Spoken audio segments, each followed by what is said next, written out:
আমি আজকে আইসিটি বরাবর আমার আব্বার গুম মামলার লিখিত অভিযোগটা দায়ের করলাম।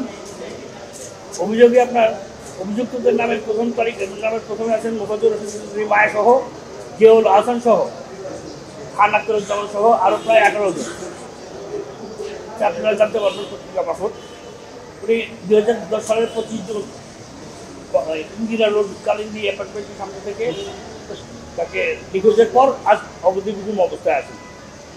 আমি সরকার পরিবর্তনের সাথে সাথে বর্তমান পরিবর্তিত পরিস্থিতিতে তার সুবিচার কামনা করি। হ্যাঁ, এর আগে অভিযোগ দিচ্ছি আমরা। এটা শেরেবাংলা থানা সংগঠন।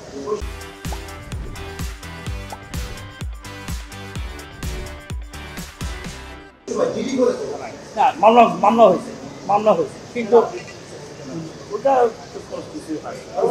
ওই সময় আপনার বাবা যখন নিখোঁজ হয়ে যায় ওই সময় আপনার দৌড়ঝাঁপ করেছিলেন বলে এভাবে শুনছেন পরবর্তী অবস্থা। আপনার 2010 সালের 20 জুন ছিল আপনার বিএনপি ঘোষিত একটা কর্মসূচি ছিল। সেই বিভিন্ন ইস্যুতে সরকার প্রথমে বা এই জাতীয় কোনো ইস্যুতে তারা বিএনপি একটা হরতাল ডাকে।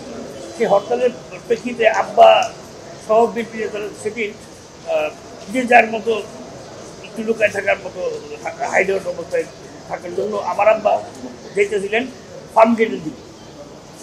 তো ফার্ম গেটের দিকে যাওয়ার সময় কালিন্দি অ্যাপার্টমেন্টের সামনে থেকে তাকে ইন্টেনশনালি দুটো গাড়ি এসে তার গাড়ির সাথে ইয়ে করে দেয়, বাধা দেওয়ার পরে উনি ঝগড়া মানে উদ্দেশ্যমূলকভাবে ঝগড়ার একটি পর্যায়ে পেছনের গাড়ি থেকে 5-7 জন নেমে এসে তাকে টেনে হিসেবে তুলে নিয়ে যায়।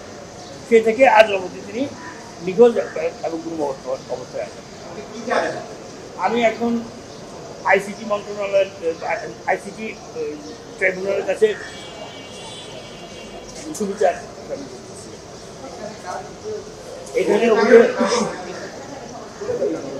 এখানে 18 জনের নাম আছে।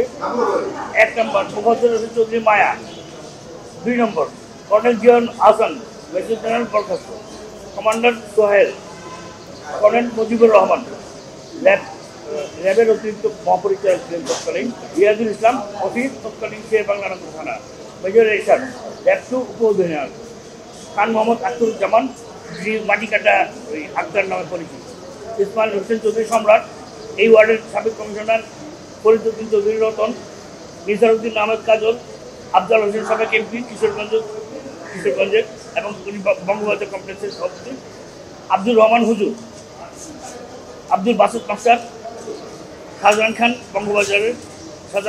বঙ্গবাজার কমপ্লেক্সের সভাপতি, মীর আল বঙ্গবাজার কমিটির সাধারণ সম্পাদক, বাহাউদ্দিন নাসিম এবং কেন্দ্রীয় অন্যান্য যুবলীগ ছাত্র লীগের আরও অনেকে আছেন।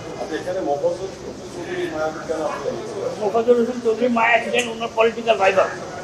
উনি ঢাকা মহানগর পলিটিক্স করতেন, যে কারণে মোফাজ্জল হোসেন চৌধুরীর মায়ের সাথে তার মেইন কাজটা ছিল। এবং উনি যে পিজিএফ আমার ফাদার পিডিএমিনি মার্কেটের প্রতিষ্ঠাতা সাধারণ সম্পাদক ছিলেন। এই মার্কেটে নিয়ে মোফাজ্জল হোসেন চৌধুরী মায়ের সাথে বহু আগে থেকে ঝামেলা চলে উনি দশটার দোকান চাঁদার দাবি করেন। আমার আব্বার সেই চাঁদার দাবি, তারপর থেকে তার সাথে তার ব্যবসায়িক এবং পরবর্তীতে নতুন ব্যবসায়িক পরবর্তী এটা সেই সময় আমরা অনেক চেষ্টা করছি সিনিয়রদের সাথে দেখা করতে। ইলিয়াস আলী সাহেবের ওয়াইফ ঠিক হয়ে গেছে, কিন্তু আমাদের দেখা করতে হয়নি।